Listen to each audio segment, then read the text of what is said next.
Krit həbsxanasında neçə il olmusan? Orada da bir il olmuşam. 1 il.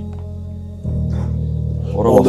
Onda 2003'te girmişəm, 2004'ün iyunun 2'si çıxmışam. 2-cinin də 12'si günü adam öldürmüşəm. Sonra cəmi 42 gün olmuşam. Ən çətin həbsxana sənin üçün hansı olub?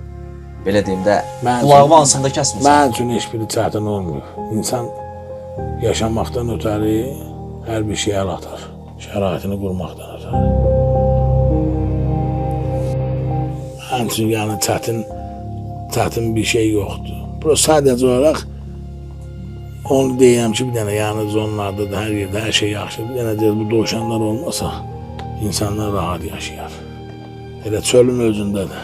Ay sağ ol. Çöldə də onu deyəcəkdim ki, elə çölün özündə. Çölə baxanda çərini görürsən, çəri baxanda çölü görürsən.